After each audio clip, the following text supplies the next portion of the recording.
I'll never forget the moment I walked into that lawyer's office and realized everything I thought I knew about my family, my inheritance, and my place in this world was about to shatter and rebuild itself into something I could never have imagined.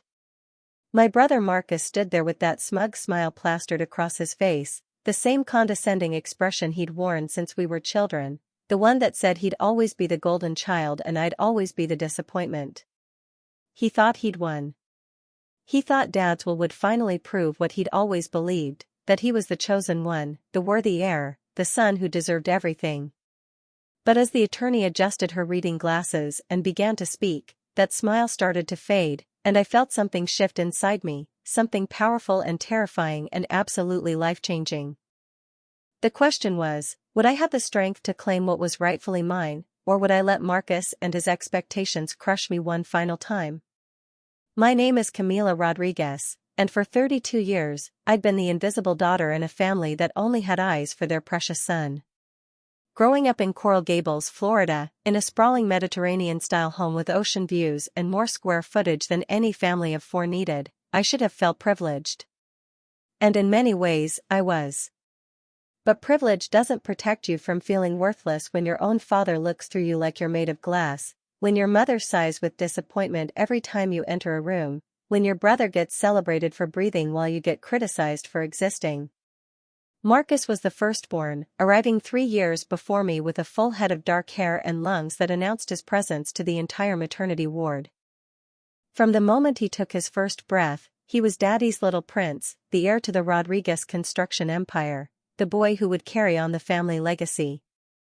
My father, Roberto Rodriguez, had built his company from nothing, arriving from Cuba with empty pockets and a relentless work ethic, eventually becoming one of South Florida's most successful commercial contractors. His dream was always to pass that empire to his son, to see the Rodriguez name continue through generations of men building the skyline of Miami. Then I came along, and the disappointment was palpable. I wasn't planned, that much was clear from the way my mother Elena would sometimes look at me with confusion, as if wondering how I'd ended up in her carefully curated life. I wasn't a son who could learn the business, who could shake hands with clients and command construction sites with masculine authority.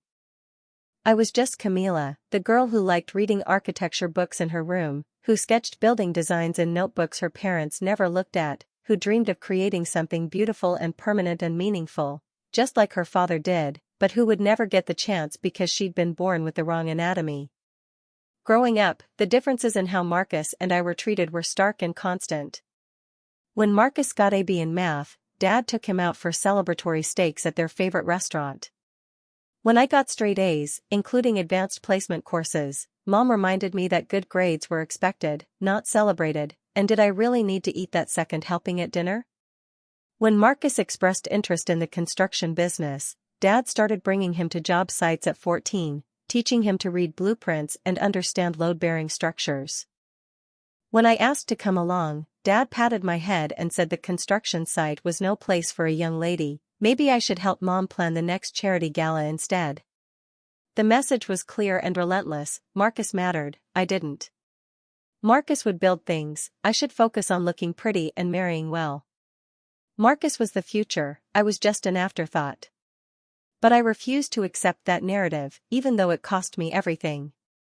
When I graduated high school with honors and a full scholarship to the University of Miami School of Architecture, I thought maybe, finally, my parents would see me, would recognize that I had value, that I had inherited Dad's passion for building and creating.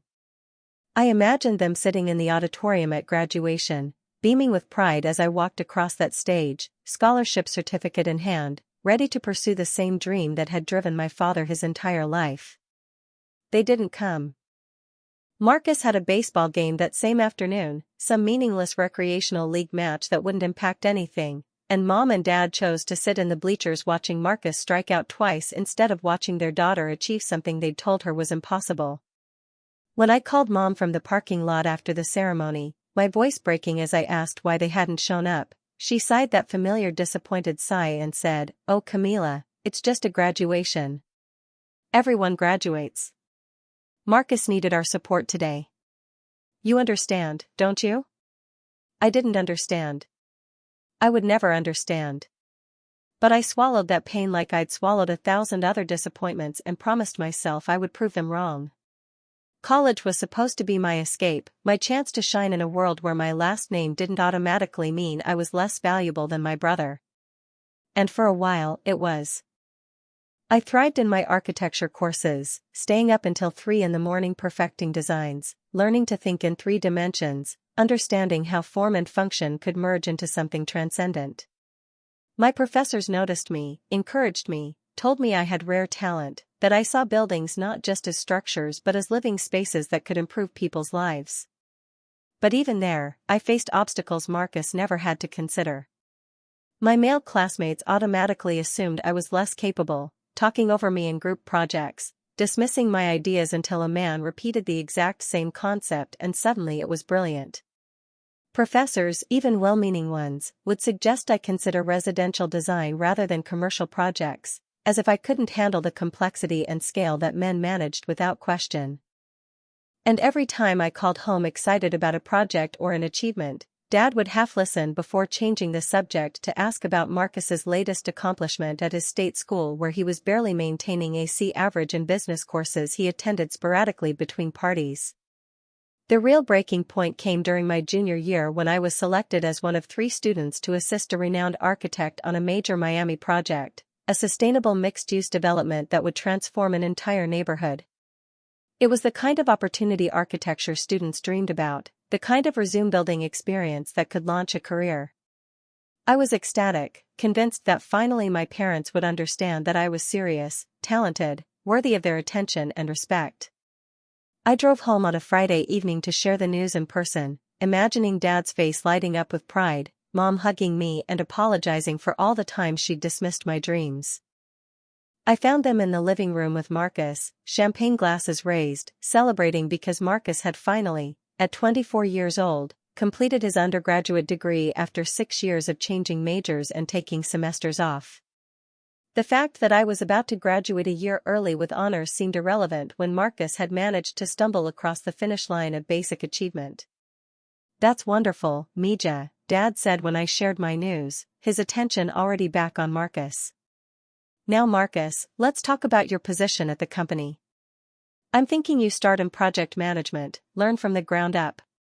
Marcus smirked at me over his champagne glass, that infuriating superior expression that said he'd won without even trying, that the universe had ordained him to succeed and me to watch from the sidelines. "Thanks for sharing, little sis. I'm sure it'll look cute on your resume when you're applying to be someone's assistant." Something inside me cracked that night. Not broke, breaking would have been cleaner, easier to heal. This was a crack that went deep, that let in cold reality and forced me to see what I'd been denying for years. My family would never value me the way they valued Marcus. Not because I wasn't talented or driven or successful. Simply because I wasn't him.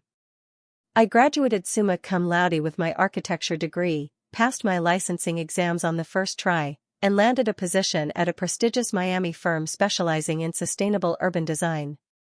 My parents didn't attend my graduation ceremony. Marcus had planned a boys' trip to Las Vegas that same weekend, and Dad decided to go along to bond with his son. Mom said someone needed to stay home and plan the welcome back dinner, as if that was more important than watching her daughter achieve what she'd been told was impossible. But I kept going. I kept building, kept designing, kept pouring my heart into creating spaces that mattered. My portfolio grew. Clients specifically requested me. I won awards. And through it all, my family barely noticed, because Marcus was now officially working at Rodriguez Construction, despite having no real talent for the business, no passion for the work, and a concerning habit of showing up late, leaving early, and blaming others when projects went wrong. The irony was brutal. I had the skills, the education, the drive that Dad had always said were essential for running his company. Marcus had the gender. Years passed. I made a name for myself in the architecture world, building a reputation for innovative designs that honored Miami's cultural heritage while pushing towards sustainable futures. I bought my own small condo in Coconut Grove, filled it with plants and natural light and furniture I'd chosen myself without anyone commenting that my taste was too modern or too impractical or too anything. I dated occasionally, but never seriously, because I'd learned early that men often felt threatened by women who were too successful, too independent, too unwilling to shrink themselves down to manageable size. My relationship with my family remained superficial and painful. Obligatory holiday dinners where Marcus dominated conversation with stories about the business he was slowly running into the ground through incompetence and arrogance. Tense phone calls with Mom where she'd hint that I should focus on finding a husband instead of all this career nonsense, as if my career was a hobby rather than my life's passion. And Dad, always Dad, looking through me like I was invisible, like the daughter who'd inherited his love of building didn't exist because she couldn't validate his legacy the way a son could. Then, 3 months ago, everything changed when Dad died. It was sudden, a massive heart attack on a job site, surrounded by the structures he'd spent his life creating. He was 68 years old, still working full-time because he couldn't imagine retiring, couldn't imagine a world where he wasn't building something. Marcus called me with the news, his voice breaking in a way I'd never heard before, and despite everything, despite all the hurt and dismissal and casual cruelty, I felt my heart shatter because he was still my father, and some part of me had never stopped hoping he might finally see me before it was too late. The funeral was massive. Hundreds of people from the construction industry, city officials, clients whose buildings dotted Miami's skyline, workers who'd been with Dad for decades. Person after person shared stories of Roberto Rodriguez's integrity, his work ethic, his generosity, his vision. I stood there listening, proud and heartbroken and angry all at once, because this man everyone celebrated had never celebrated me, had never acknowledged that I'd become exactly the kind of professional he'd claimed to value, just in a form he refused to recognize. After the burial, after the reception where I played the dutiful daughter and accepted condolences from people who barely knew I existed, the lawyer, Patricia Simmons, a sharp-eyed woman in her 50s who'd handled Dad's legal affairs for years, requested that Marcus, Mom, and I come to her office the following week for the reading of the will. That week crawled by.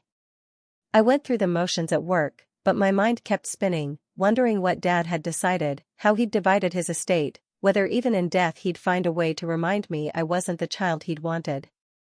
Marcus, meanwhile, was already acting like the company was his, making pronouncements about changes he'd implement, talking about the Rodriguez legacy he'd continue. Mom fluttered around him, assuring him that of course Dad had left him the business, that it had always been the plan, that this was what Dad had worked toward his entire life. No one discussed what I might receive. No one asked if I was okay. No one seemed to consider that I might also be grieving, might also have feelings about my father's death and what came next. But I'd learned long ago not to expect anything from them. I'd learned to build my own life, my own success, my own sense of worth independent of their validation. Whatever Dad had left me, a token amount, maybe, or some personal item meant to acknowledge my existence without actually valuing it, I'd accept it and move on, just like I'd moved on from every other disappointment they'd delivered. I was completely unprepared for what actually happened. Patricia's office was in downtown Miami, one of those sleek high-rises with floor-to-ceiling windows overlooking Biscayne Bay. We gathered in her conference room, Marcus sprawling confidently in his chair like he owned the place, Mom dabbing her eyes with an embroidered handkerchief, me sitting quietly with my hands folded, trying to stay composed and get through this ordeal as quickly as possible. Patricia settled into her seat, opened a leather portfolio, and looked at each of us in turn with an expression I couldn't quite read. "Thank you all for coming. I know this is a difficult time. Roberto was very clear about his wishes, and I'm here to ensure they're carried out exactly as he specified." Marcus leaned forward. "Let's get this done. I've got a meeting with the senior project managers this afternoon, need to start establishing my leadership with the team." Patricia's expression flickered with something, was it amusement, before returning to professional neutrality. "Let's begin. Roberto's estate is substantial, including the family home in Coral Gables, the construction company valued at approximately $12 million, various investment accounts, properties, and personal assets. The total estate is worth approximately $18 million. I felt the number hit me like a physical force. I'd known Dad was successful, but hearing the actual figure made it real in a way it hadn't been before. And I knew, sitting there, that Marcus would get the vast majority, that I'd be lucky to receive a fraction, that even Dad's final act would be a reminder of my place in the family hierarchy. The distribution is as follows, Patricia continued, and I braced myself. To Elena Rodriguez, the family home in Coral Gables, free and clear, plus $3 million in liquid assets and investment accounts to ensure comfortable living for the remainder of her life. Mom nodded, satisfied. That was expected, proper. To Marcus Rodriguez, Patricia said, and I saw my brother sit up straighter, that smug smile beginning to spread across his face, the warehouse property on Northwest 36th Street valued at approximately $400,000, plus $500,000 in liquid assets. The silence in the room was deafening. Marcus's smile froze, then crumbled. What? That's it? What about the company? Patricia continued as if he hadn't spoken, her voice steady and professional. And to Camila Rodriguez, Rodriguez Construction Company in its entirety, including all assets, contracts, intellectual property, and ongoing projects, plus the commercial property portfolio, valued collectively at approximately $14 million. The world tilted. I couldn't breathe, couldn't process what I'd just heard. This couldn't be real. There had to be a mistake. Marcus exploded out of his chair. That's impossible. The company is mine. Dad always said I'd run the business. This is insane. Sit down, Marcus, Patricia said sharply. Roberto was of sound mind when he revised his will 6 months ago. Every aspect has been properly witnessed and notarized. It's completely legal and binding. 6 months ago? Mom whispered. But he never said anything. He instructed me not to discuss it, Patricia replied. She pulled out a sealed envelope. He did, however, leave this letter for the family. He asked that I read it after revealing the distribution. My hands were shaking. $14 million. The company. Dad's company. The business I'd been told my entire life was Marcus's birthright, his destiny, his inheritance. None of this made sense. Patricia opened the envelope and began to read in Dad's voice, captured in careful handwriting I recognized from 1,000 job site notes. If you're hearing this, I'm gone. And you're probably confused, maybe angry, maybe relieved. I want to explain, especially to my children, why I made the choices I did. Marcus, my son, I love you. I always have.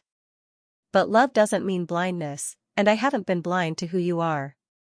You're charming and competent, but you've never had the hunger I needed to see in whoever would run my company. You've coasted on the Rodriguez name without ever truly understanding what it took to build that name. You show up late, you cut corners, you blame others when things go wrong. That's not leadership. That's not the legacy I built. I gave you every opportunity to prove yourself. I brought you into the company, gave you projects to manage, tried to teach you what I'd learned over 40 years. And you treated it like a right instead of a responsibility. Clients complained. Projects went over budget. Quality suffered.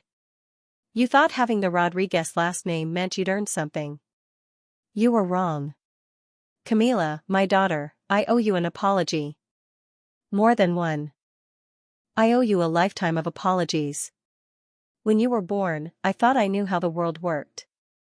I thought sons ran businesses and daughters got married. I thought legacy meant passing something from father to son, man to man. I was wrong about that too. I watched you grow up wanting what I wanted, to build things, to create something permanent, to leave your mark on the skyline. And I ignored it because it didn't fit my narrow vision of how things should be. I missed your graduations. I dismissed your achievements. I made you feel invisible in your own family. That shame is mine to carry, even into death. But I wasn't completely blind.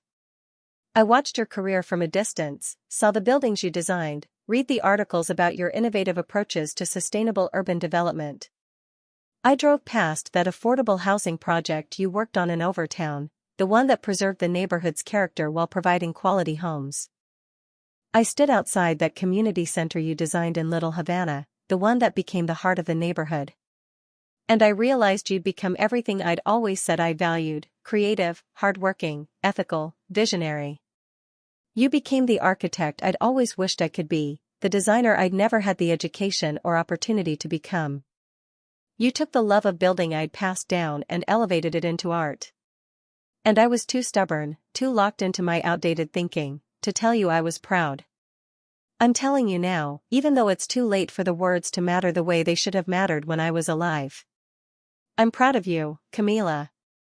I'm proud of who you've become despite me, despite my failures as a father. Rodriguez Construction is yours not because I'm trying to punish Marcus, but because you're the only one who truly understands what it means to build something that matters. You have the vision, the ethics, the drive, and the talent to take what I started and transform it into something greater. I know this won't be easy. I know the construction industry is brutal to women, that my old-school employees and clients will doubt you, that you'll face challenges Marcus would never have encountered. But I also know you're strong enough to handle it, smart enough to adapt, and stubborn enough, you got that from me, to prove everyone wrong. Marcus, I've given you enough to start fresh, to build something of your own if you choose to do the work. The warehouse property is valuable and developable. The $500,000 is a substantial cushion. What you do with it is up to you. I hope you'll surprise me. Elena, my love, thank you for 40 years together. I know I wasn't easy to live with, that I was married to my work almost as much as I was married to you. The house is yours, along with enough money to live comfortably. I hope you'll use some of that comfort to build a better relationship with our daughter. She deserves that from at least one of her parents. Camila, one more thing. In my office at the company headquarters, there's a locked drawer in my desk. The key is taped inside the architectural book I kept on my shelf, the one about Frank Lloyd Wright you gave me for my 50th birthday, the one I pretended not to appreciate. Inside that drawer are all the articles I saved about your projects, all the awards announcements, the photographs of buildings you designed. I kept them hidden because I was too proud, too stupid, to admit I'd been wrong about you. But I kept them because I was always paying attention, always watching, always proud even when I couldn't say it. You are my legacy, Camila. The best part of what I built. Not the company, not the money, but you, strong, talented, ethical, visionary you. Take the company and make it better than I ever could. Build something that matters. Build something that lasts. I'm sorry I waited until I was gone to finally see you. I hope this inheritance isn't too late to prove that you were never invisible. You were always the one who mattered most. With love and regret, Dad. Patricia finished reading and set the letter down. The silence in the room was absolute, broken only by the sound of my mother crying softly. I couldn't move, couldn't speak, couldn't process the words I'd just heard. He'd seen me. All along, despite everything, he'd seen me. Marcus sat frozen, his face cycling through emotions: shock, anger, hurt, disbelief. Mom reached for him, but he jerked away, standing abruptly. This is bullshit, he said, but his voice lacked conviction. She doesn't know anything about running a construction company. She's an architect. It's not the same thing. Actually, I heard myself say, my voice stronger than I felt, I know quite a bit about construction. I've had to understand it intimately to design buildings that actually function, that meet code, that can be built on time and on budget. I've worked with contractors, negotiated with builders, solved problems on job sites. And unlike you, Marcus, I've never had the luxury of coasting on Dad's reputation. I've had to prove myself every single day. He stared at me, and for the first time in our lives, I saw something other than condescension in his eyes. Maybe it was respect. Maybe it was just shock. Either way, I didn't need it anymore. I'm not trying to hurt you, I continued, surprised by the compassion I felt despite everything. I didn't ask for this. I didn't manipulate Dad or scheme to take what you thought was yours. He made this choice because of who we each became when we thought he wasn't watching. You can be angry about it. You can hate me for it. But that won't change what is. The transition will begin immediately, Patricia interjected. Camila, I'll need you to meet with the accountants and senior management this week. There are contracts that need reviewing, projects in progress, employees who'll have questions. Rodriguez Construction is a complex operation. I understand, I said, my mind already spinning with possibilities and challenges and the sheer overwhelming magnitude of what had just happened. Mom finally spoke, her voice small and broken. Camila, I didn't know. About the articles, about him watching your career. He never told me. I looked at my mother, this woman who'd spent my entire life making me feel inadequate, and felt something shift.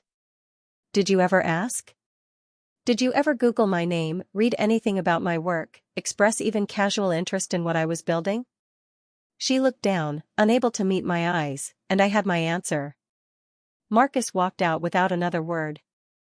Mom followed him after a moment, shooting me a look that was part confusion, part resentment, part something that might have been the beginning of understanding. And then I was alone with Patricia, who was watching me with shrewd, assessing eyes. Your father was a complicated man, she said. But these decisions, he agonized over them for months. He knew what it would do to your family. He did it anyway because he believed it was right. Why didn't he tell me? I asked, my voice cracking. Why did he wait until he was gone? Patricia smiled sadly. Pride. Shame. Fear. The same reasons most of us wait too long to say the things that matter. He asked me once if I thought you'd forgive him. I told him that wasn't for me to answer. I thought about all the years of invisibility, all the hurt and dismissal and casual cruelty. And then I thought about Dad at construction sites, secretly proud but unable to say it, locked in his own rigid thinking until it was almost too late. I don't know if I can forgive him. But I think maybe I can understand him. That might be enough, Patricia said. The next 3 months were the hardest of my life. Taking over Rodriguez Construction meant facing down skeptical employees who'd worked with Dad for decades, clients who questioned whether a woman, especially one known as an architect rather than a contractor, could run a major construction company, competitors who saw opportunity in the leadership transition and tried to poach clients and projects.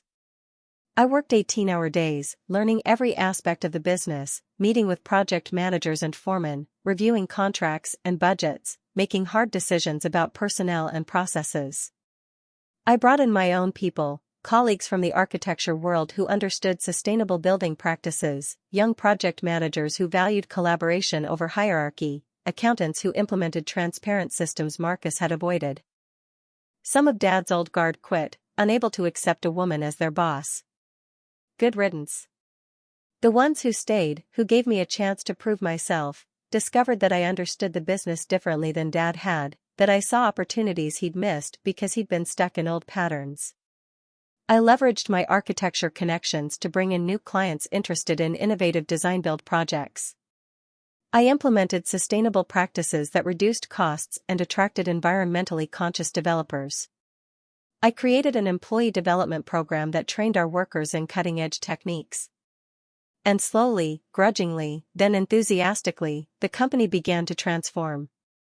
6 months after Dad's death, Rodriguez Construction landed the biggest contract in company history, a mixed-use sustainable development in downtown Miami that combined my design vision with our construction expertise. The client specifically requested us because of my reputation in the architecture world, because they wanted a company that understood both the creative and practical aspects of building.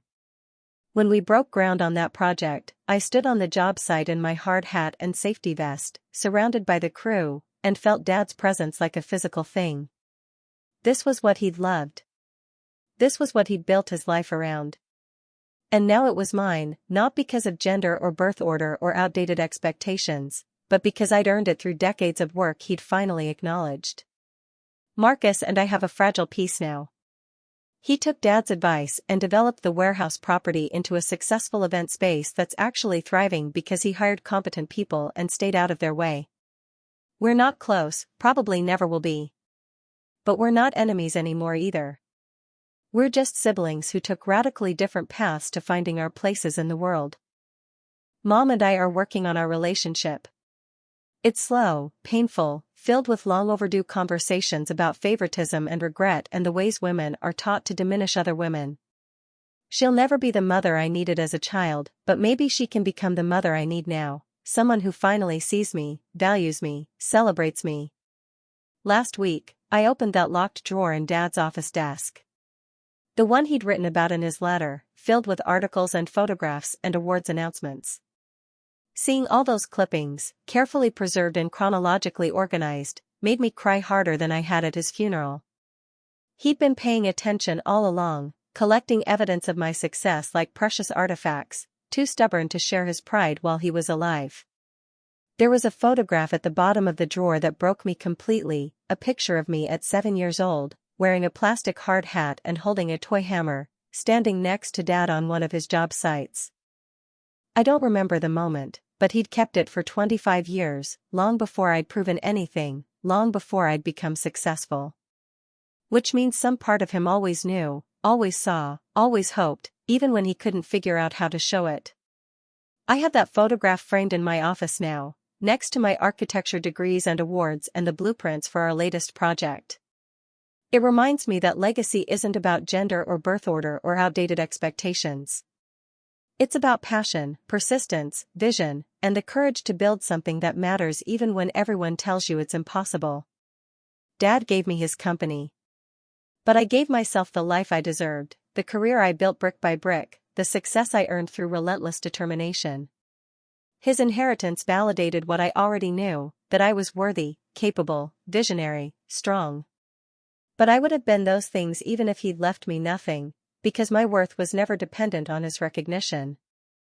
It just would have been nice to hear him say he was proud before he was gone. To every woman reading this who's been overlooked, dismissed, told she's not good enough, assigned to watch from the sidelines while less qualified men get opportunities they didn't earn, I see you. Your worth isn't determined by who recognizes it. Your talent doesn't disappear when it's ignored. Your dreams don't become less valid because someone else thinks they know better. Build your life anyway. Create your success anyway. Prove them wrong anyway. Not because you need their validation, but because you deserve to live fully expressed in your power, your vision, your potential. And if they finally wake up and realize what they missed? If they apologize too late, acknowledge too late, try to make amends when the hurt has hardened into scar tissue? You get to decide what forgiveness looks like. You get to decide what reconciliation requires. You get to decide whether understanding is enough or whether you need more. But whatever you decide, make sure you're building a life that honors who you are, not who they think you should be. Make sure you're creating something that reflects your vision, your values, your dreams. Make sure that when you look back at your life, you see a masterpiece you designed and constructed with your own hands, not a compromise you accepted because someone else couldn't see your worth. I'm Camila Rodriguez, CEO of Rodriguez Construction, architect, designer, builder of dreams. I'm my father's daughter and my own woman. I'm the legacy he didn't know he was creating when he dismissed me, and the future he finally recognized when he gave me his company. But most importantly, I'm the woman I built myself to be when no one was watching, when no one believed, when success seemed impossible. And that woman? She was always enough. She was always more than enough.